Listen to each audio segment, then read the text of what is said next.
This video is brought to you by my patrons, my thoughts and opinions, my suggestion form, which is linked below, and more screaming into the void. Hi, and welcome to, or back to, my channel where I talk about whatever catches my attention.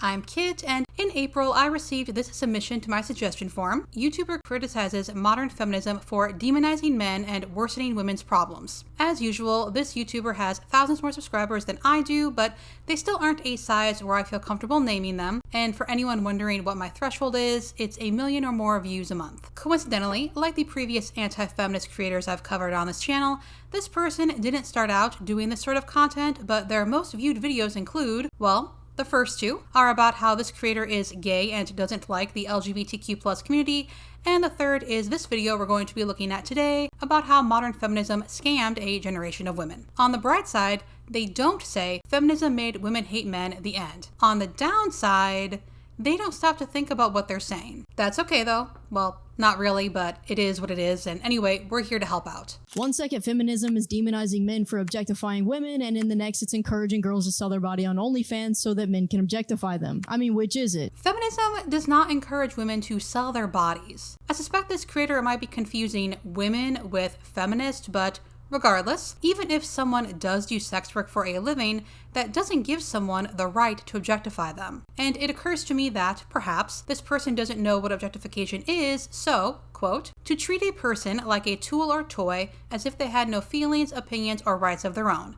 End quote. Finding someone attractive or sexy doesn't mean you get to objectify them, even if you're giving them money. Are you sexually empowered, or are you a victim of oppression? I used to consider myself a feminist until I realized that women were using it as a means to justify going out like this and then complaining about being called hot. For my listeners, the going out like this refers to a woman wearing leggings and a sports bra. And I've said this before, but again, even if you're walking naked down the street, setting aside the fact that you would be arrested for public indecency, that doesn't give people the right to comment or touch. And as I've mentioned before, I've been followed home in jeans and a t-shirt. It's not about what you're wearing, it's about who's watching. And saying if you wear certain things you can't complain is just putting the onus on the victim instead of the perpetrator. It is so incredibly easy to not do something. If you're thinking about commenting on someone's body, even if you think it's a compliment, just don't. I promise women will be fine, happier even, if random men on the sidewalk don't talk about her body, even if it's to say how hot her body is. When you look at the actual definition of feminism, all it is supporting women having access to equal rights. I'm not going to sit here and call myself an anti-feminist as someone who agrees with the core definition of feminism. But the problem is that the word has evolved to mean something very different. It's not just about women's rights anymore, there are other ideological strings attached. A major concept of modern feminism has been encouraging sexual liberation.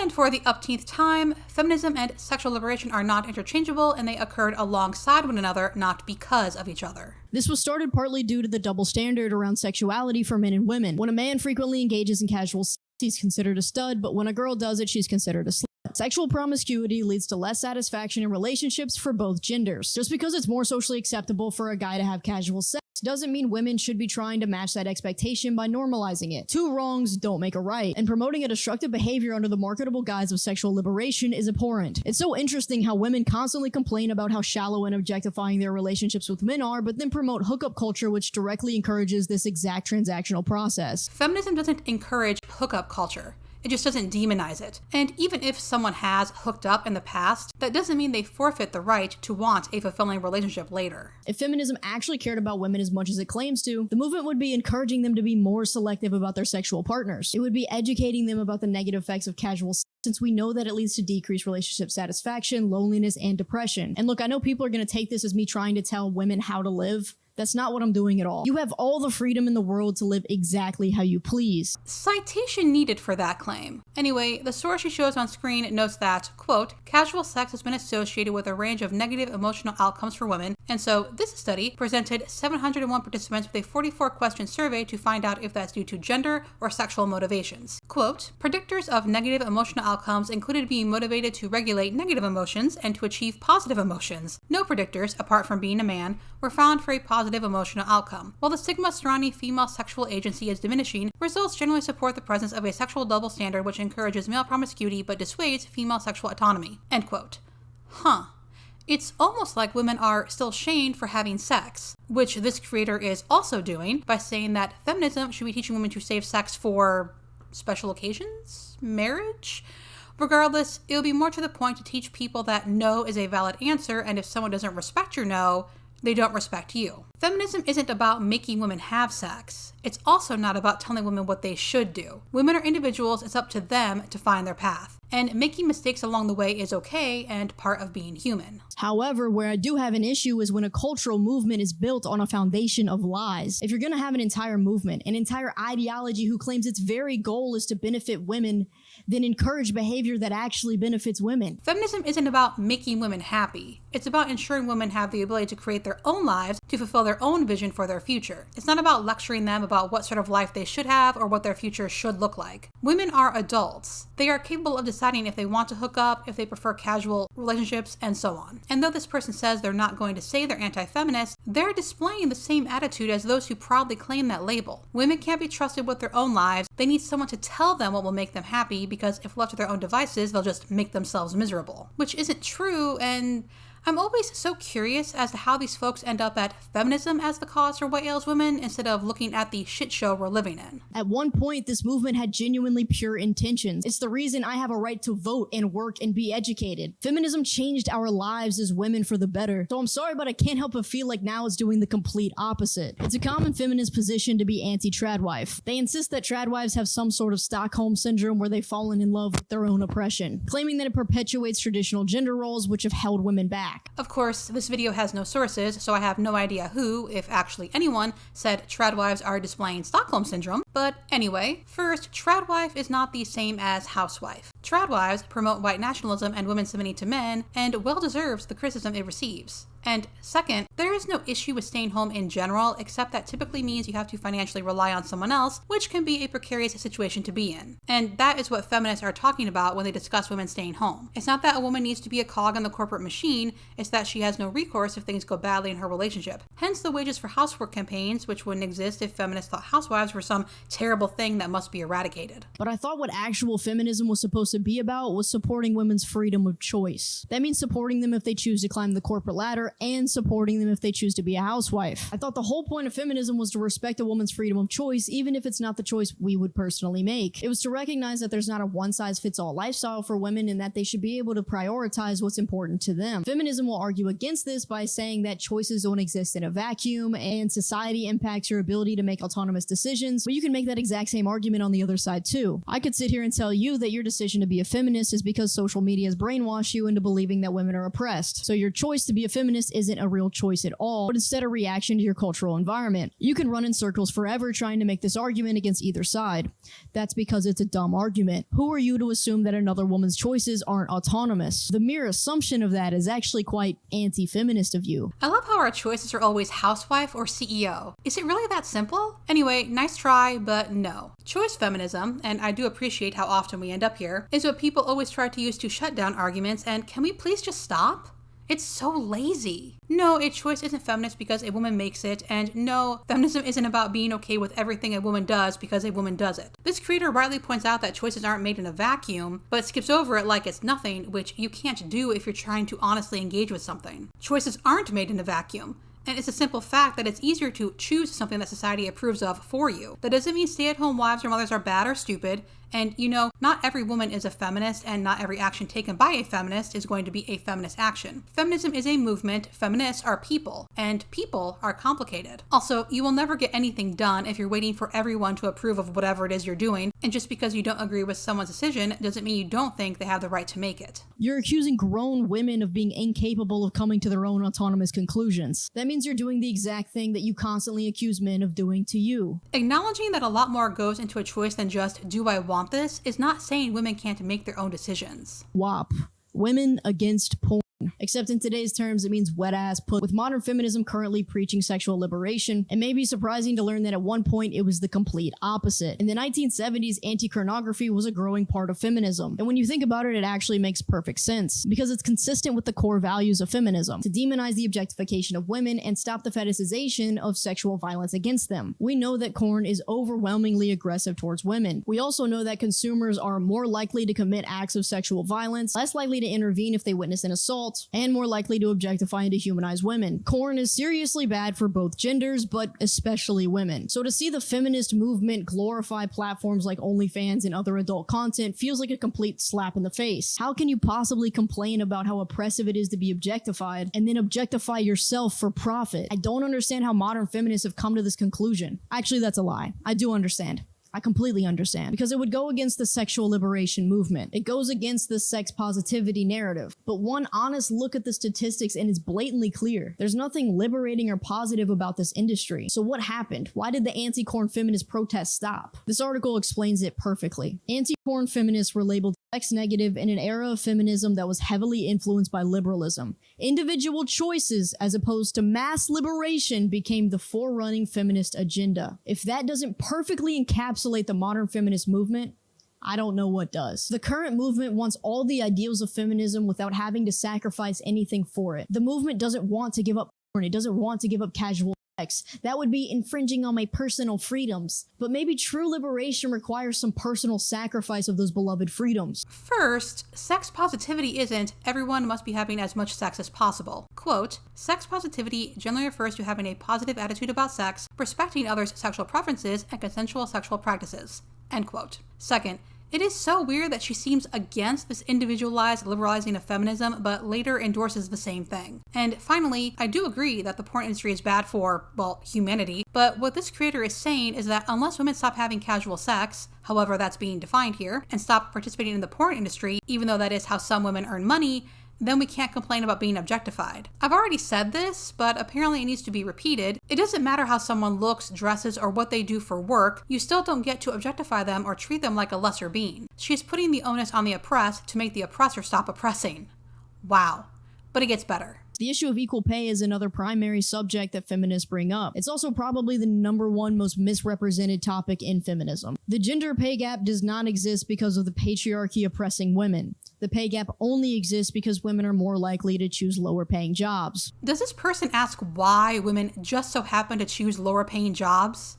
Of course not. If you compare a man and a woman working at the same place, in the same position, with the same amount of experience working the same amount of hours, the pay is exactly the same. But when you compare the average income of men versus women, there's obviously going to be a gap. This is because men choose careers like car mechanics and truck driving, whereas women choose careers like teaching and nursing. So this person apparently never thought to ask why a gap would appear. Fun fact, women still do the majority of unpaid caretaking for family, and family needs can also play into what job a woman chooses, because, again, choices don't happen in a vacuum. I do find her examples puzzling because, yes, it is important to have your vehicle serviced and we like to buy things, but, well, if you don't have any education, you won't have money to pay for those things, and if you're in need of a nurse, well, all other considerations tend to fly out the window. A quick comparison of these incomes, and it's easy to see why there's a pay gap. It's not misogyny that creates this gap, it's just preference. Women have all the freedom in the world to go be an automotive mechanic, just like men can become teachers, but that's not typically what each gender wants to do on average. So from the outside, when you show the statistic of the gender pay gap, everyone's jaw drops and jumps to conclusions about sexism, but if you just look a little deeper, it's easy to see why it's there. If you're a woman and you're unhappy with your salary as a teacher,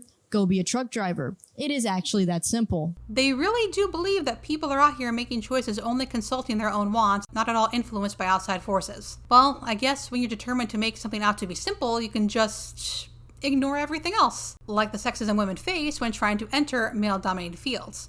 Or that when women enter a field, pay lowers, but when men enter a field, pay rises. Something I can't stand about the feminist movement, and really many other modern movements, is how evasive they are to taking responsibility. If you're not happy with your pay, change jobs. You don't have to make it a political movement. You don't have to find someone to blame. You can just do something to change your situation. I didn't know for sure, but now I'm certain this creator is an American. But yeah, sure, if you're only interested in making sure you get ahead, that works. But I'm a feminist because I want everyone to have a better life, not just myself. And I think we could use more of that attitude in the US and less of this, well, I got mine, who cares if you get yours. This is also typically why movements form, because the people involved want everyone to benefit, not just themselves. Anyway, from here they talk about how red pill is also wrong, and then I think in theory the traditional family dynamic is a great idea and would make very happy, healthy relationships. Why?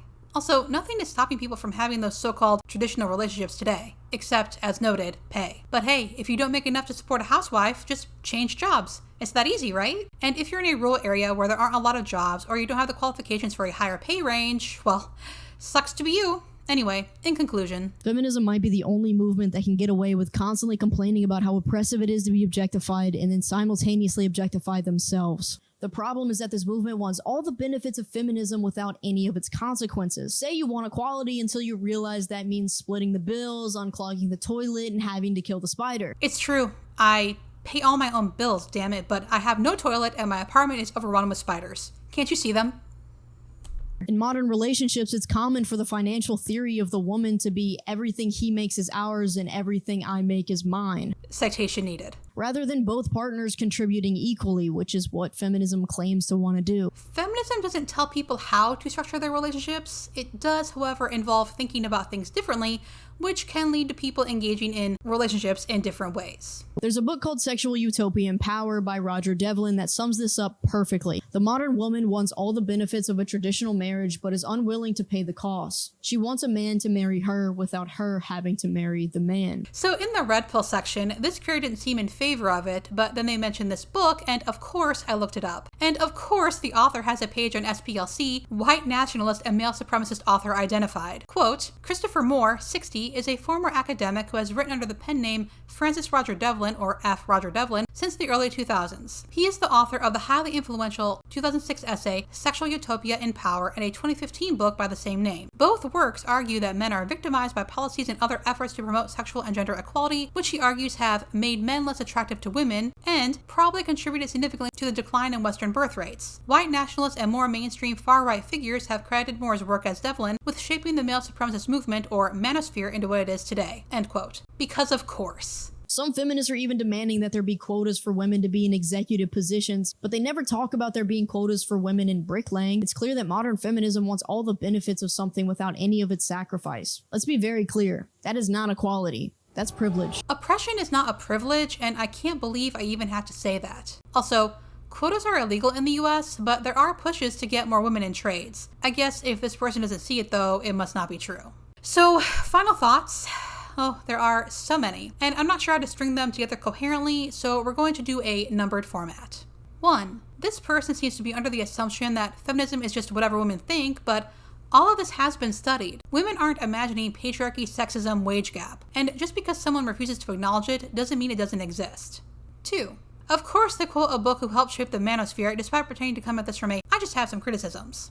3. As someone smarter than me said, people need to parse the difference between a position a feminist has and a feminist position, and a feminist isn't just a feminist, they are a whole and rounded person. 4. Am I the only one who finds some feminists not very compelling? I read a lot of books and articles about feminism, and I don't agree with everything. For that matter, I don't even agree with everything in my weekly shares list. There are some things I just flat out don't agree with, or things I would phrase differently, but the overall work is one I agree with and want to share. So when I hear there are feminists that think OnlyFans is empowering, I don't agree, but we are allowed to have differences of opinion. Feminists are not a hive mind. And coming at it from the angle of, I don't agree with everything, therefore it's wrong, is just such a lazy way of thinking. However, it did net this person a lot of views, and that's what counts on YouTube, so 5. It's so disheartening how people just eat things like this up because it not only aligns with what they already think, but also requires them to do nothing. People seem to be under the impression that it's easy to be a feminist, but it's actually not. She just licked my arm, that's weird. Anyway, I had to reconsider the way I look at myself, the way I look at the world, the way I treat people, the things I say, and it's a constant work in progress. It's not, I'm oppressed, baby me, it's work. But it's worth it because I can see how the world will be improved and I want that for us. For humanity, not just for me. 6. Speaking of humanity, it's so interesting how she rightly notes that mainstream feminism is just about individual women getting theirs, which, by the way, is why that's mainstream feminism. It's no threat to capitalism, but she seems to disagree, and I agree with her disagreement. A feminism that's just for individual women isn't going to change anything, but then she also endorses this individualism by saying that if you don't like your pay, just change jobs, which assumes there are both better paying jobs available and also that you have the qualifications to get one of them, but doesn't do anything about the fact that productivity has risen by 86% since the 1970s and pay has risen 32%. So Johnny can change jobs and maybe get himself a raise so he can find the tried wife of his dreams, but everyone else will still be underpaid. And that is why it's important to get at the root of issues, otherwise nothing changes, nothing improves. 7. I'm so sick of this shit. And so is Emily. And that's it for this video. Thank you so much for watching, and I'll see you in the next one.